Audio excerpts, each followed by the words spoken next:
The woman at the front desk smiled the way people do when they know they're about to ruin your evening and hope good posture will soften the blow. "I'm so sorry," she said, tapping at her screen. "It looks like there was a system error with your reservation." That sentence meant nothing good. I glanced at Lauren beside me. She was standing there in a navy sweater, airport tired, one hand hooked through the strap of her carry-on, looking calm in a way that immediately made me suspicious. "What kind of error?" I asked. The clerk gave me a sympathetic smile. "The booking only held one room," and she clicked once more. "It's a king." I blinked. "One room." "Yes, sir." "One bed." "Yes, sir." Lauren let out one breath through her nose and looked up at the ceiling like the universe had finally gotten bored and chosen violence. That was how our weekend in Charleston started. My name's Ethan Parker, and Lauren Hale had been my best friend for almost 7 years. We met at a mutual friend's 4th of July party because I was manning the grill badly, and she walked up, took the tongs out of my hand, and said, "You're flipping these burgers like they insulted your family."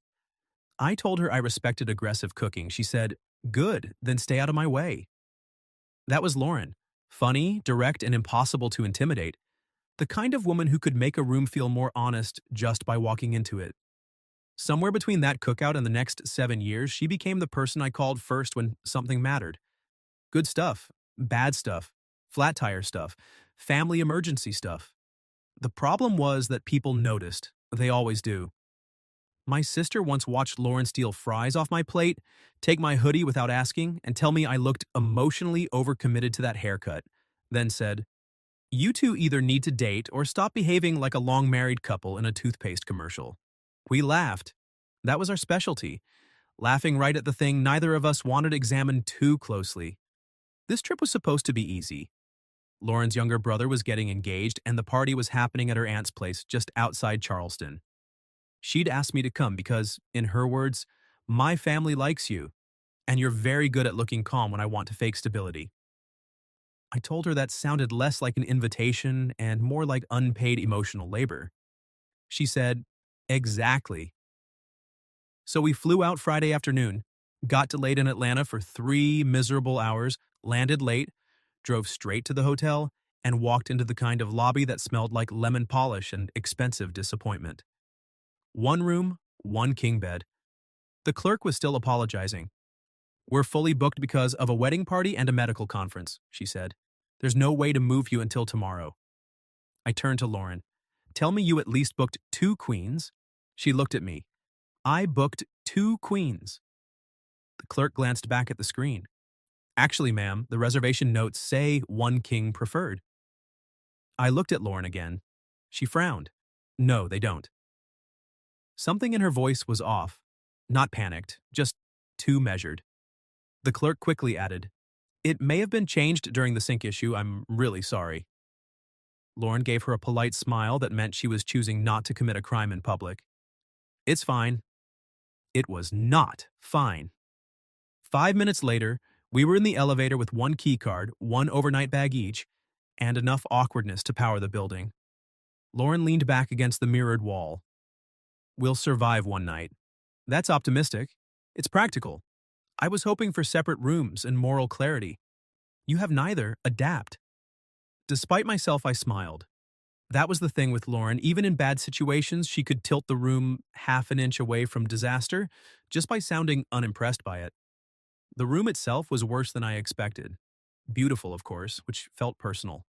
Big king bed, white duvet, one upholstered chair by the window, no couch, no useful horizontal alternative for a man trying very hard not to think about his best friend in a hotel room with one bed and low amber lighting.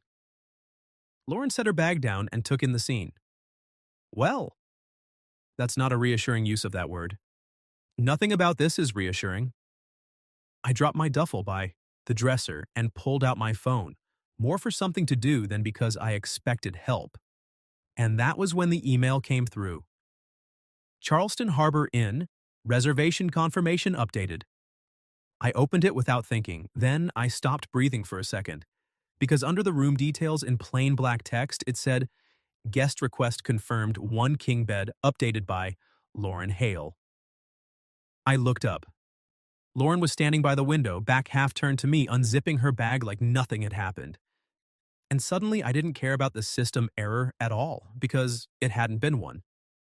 I looked at the screen again, then at Lauren, then back at the screen, because sometimes your brain hopes a sentence will rearrange itself into something less life-altering if you give it a second chance. It didn't. Updated by Lauren Hale. I cleared my throat. Hey, Lauren glanced over. That sounds ominous. Did you change the reservation? She froze, not dramatically, just enough. Then she straightened slowly, one hand still on the zipper of her bag. What? The room. I held up my phone. The confirmation says the One King was updated by you. For 1 second, she looked exactly like a woman deciding between 3 lies and one terrible truth. Then she said, "That feels invasive." That is a very interesting response. Lauren shut her eyes briefly. I was trying to avoid this conversation until at least tomorrow. So that is a yes. She opened her eyes and looked at me properly. It is a yes. The room changed, not in some cinematic, instant fireworks way, more like the floor shifted half an inch and everything in it had to relearn balance. I set my phone down on the dresser. Why? Lauren let out one short breath that almost sounded like a laugh. You're really going to make me do this standing up next to a complimentary robe? Yes. That feels rude. That feels like the only sane response currently available to me. She looked down at the carpet, then back at me. I changed it at the airport. Why? I heard you ask the gate agent if we could still switch flights and skip the party. That stopped me. Because I had said that, half joking, half not. The kind of sentence you toss into a bad travel day because it's easier than admitting you're nervous about something real. I wasn't serious, I said. I know. Lauren crossed her arms. That wasn't the point. Then what was? She held my gaze for one long second.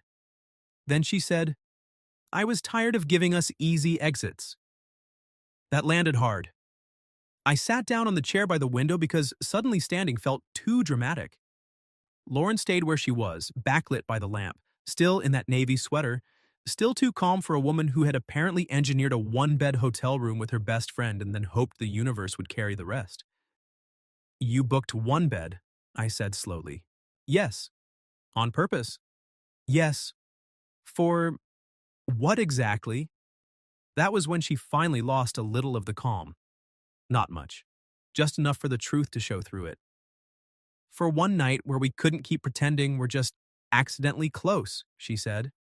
For one night where neither of us could disappear into another room, or another joke, or another we'll talk later that never happens. I stared at her. Lauren laughed once, short and embarrassed and more honest than anything else she'd said yet. Wow, that sounds worse out loud. No, I said quietly. It sounds very on purpose. She looked at me, and now there was no mistaking it. She was nervous. Lauren Hale. Nervous. That alone made my heartbeat behave unprofessionally. I know how this looks, she said. I'm not sure I do. She sat on the edge of the bed then, like she needed something solid under her to finish this. It looks, she said, choosing each word carefully, like I got tired of waiting for life to hand us a cleaner moment. There it was. Not a joke, not a trap, not an accident, a decision. I leaned forward, elbows on my knees. Lauren. Yeah? If you wanted to talk, you could have just talked. She smiled faintly. And you could have just noticed. Fair. Painfully fair. Because the truth was, I had noticed 100 things. The way she leaned on me first when she was tired. The way every date I went on felt slightly off because it ended with me, wanting to tell Lauren about it. The way my family already treated her like she was built into my life. I had noticed, I just hadn't named it. You really thought one bed would fix that? I asked. No. She looked down at her hands. I thought one bed might make it harder to lie. That was the best answer she could have given. Because it was honest. And because it scared me in exactly the same place I'd been keeping my own version of this. I stood. Lauren looked up at me, alert now, like she was bracing for me to tell her she'd made a huge mistake. Instead, I walked to the mini fridge, pulled out a bottle of water, handed it to her, and said, Okay. She blinked. Okay? Okay means I'm trying very hard not to say the most reckless thing first. That changed her face, softened it. What's the reckless thing? She asked. I looked at her for a long second, then I said that I stopped thinking of you as just my best friend a while ago. I just never knew what to do with that information. Lauren went very still. Then, in a voice quieter than anything she'd used tonight, she said, well, that's inconveniently mutual. And just like that, the bed stopped being the problem. Because now the real problem was everything it meant. For a second, neither of us moved. Lauren was still sitting on the edge of the bed with the water bottle in one hand, looking at me like the room had tilted, and she was trying to decide whether to trust the floor. That, she said softly, is a very unfair thing to say while I'm the one who booked the psychological warfare bed. I laughed once under my breath. You really did choose the most aggressive possible method. I know. And if I'd panicked? I considered that. That's reassuring. It's not meant to be. Despite everything, I smiled. That helped. A little. The room didn't feel less charged, but it felt less like it might explode if either of us breathed wrong. Lauren twisted the cap on the water bottle and said, I was not trying to trap you. I know. No, really. I wasn't trying to force some grand confession. She looked down at the label. I just got tired of how easy we made it for ourselves to stay almost something forever. That landed right where it should have. Because that was exactly what we'd been doing. Not denying it. Not fully. Just endlessly rerouting every real moment into something safer. A joke. A distraction. Another week. Another month. Another year.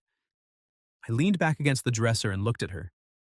Do you know when I first realized this wasn't normal? Lauren's mouth curved faintly. I'm scared. But yes. My sister's Christmas party last year. That's not the answer I expected. You were in my kitchen yelling at my brother because he bought pre-made guacamole and called it homemade. That was a moral issue.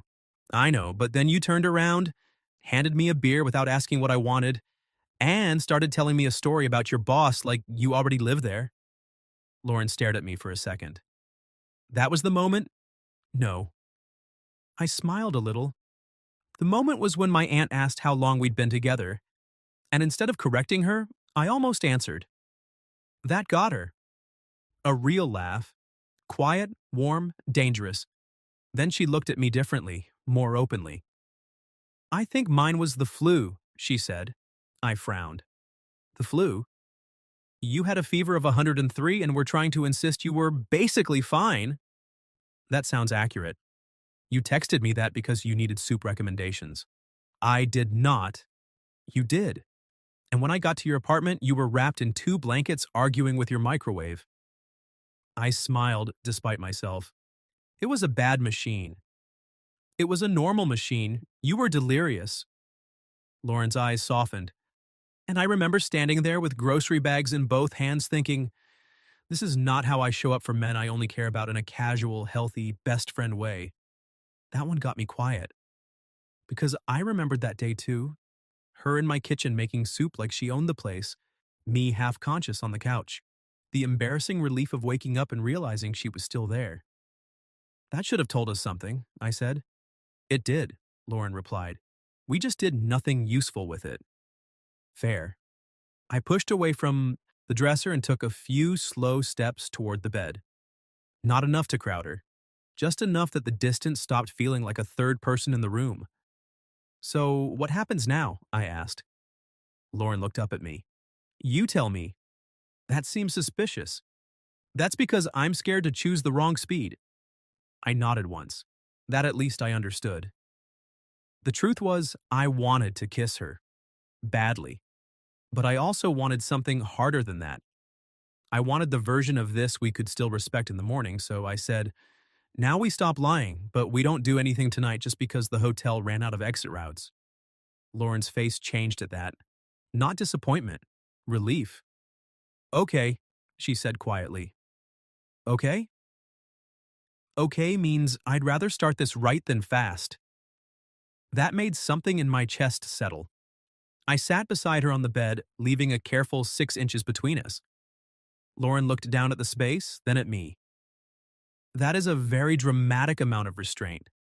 I'm trying to impress you with character. You already let me book one bed on purpose. Character's not really the issue. I laughed softly. Then the room went quiet again. Not awkward, just full.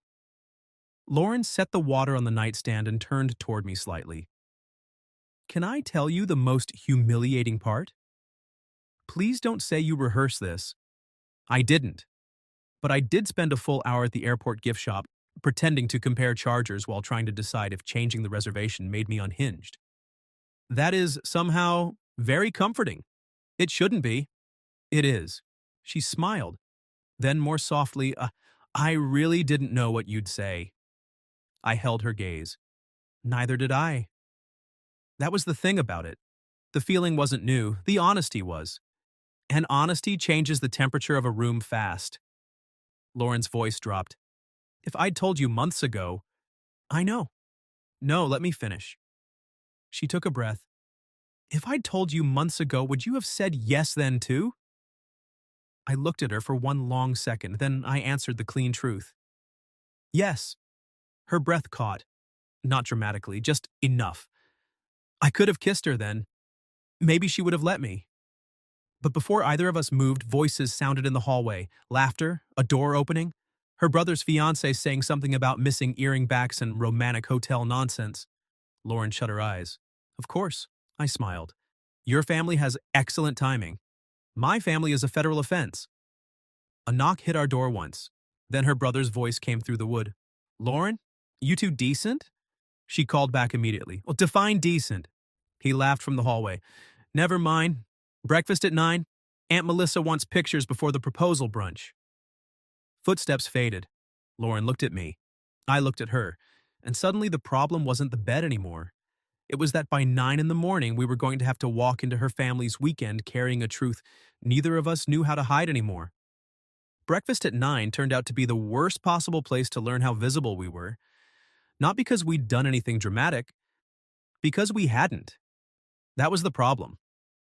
Lauren and I walked into the dining room looking exactly like two people trying very hard to seem unchanged, which apparently made us look even more suspicious. Her aunt was arranging pastries like a battlefield tactician.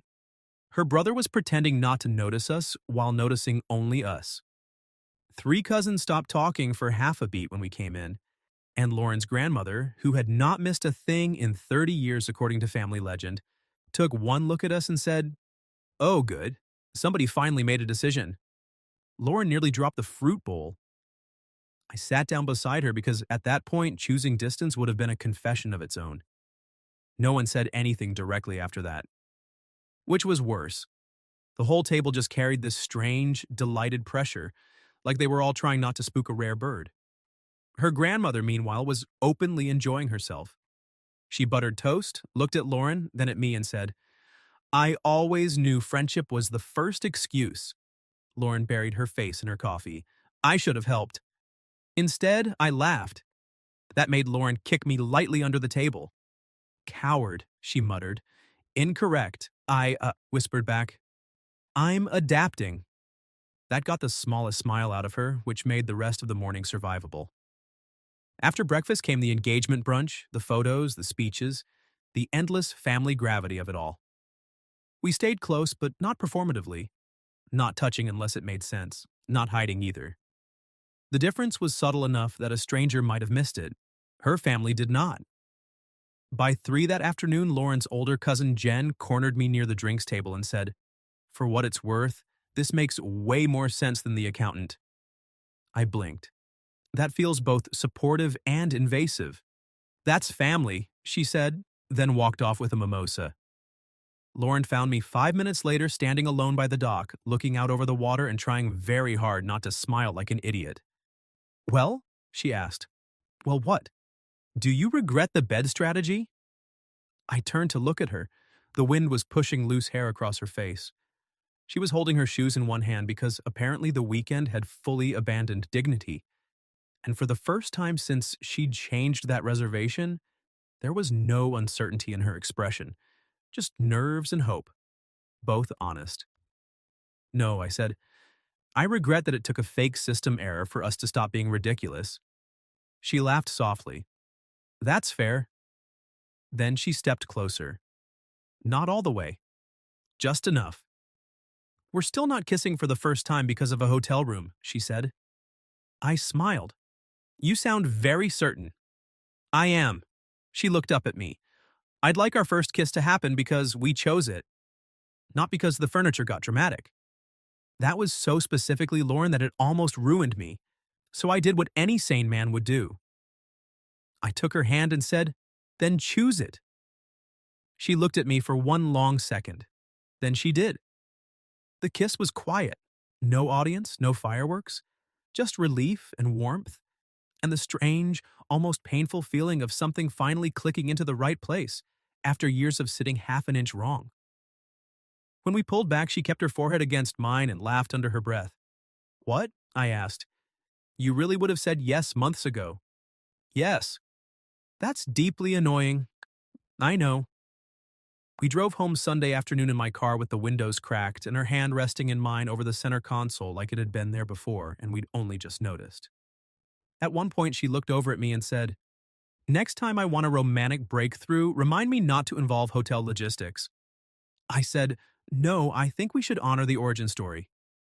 She rolled her eyes. Absolutely not.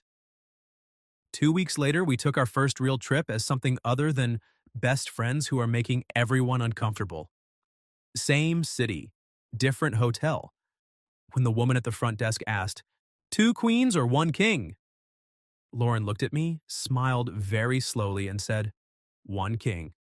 This time on purpose, and with full consent from the emotionally repressed party. I laughed so hard the clerk laughed too. That was the thing in the end. Nothing about being with her felt sudden once it happened.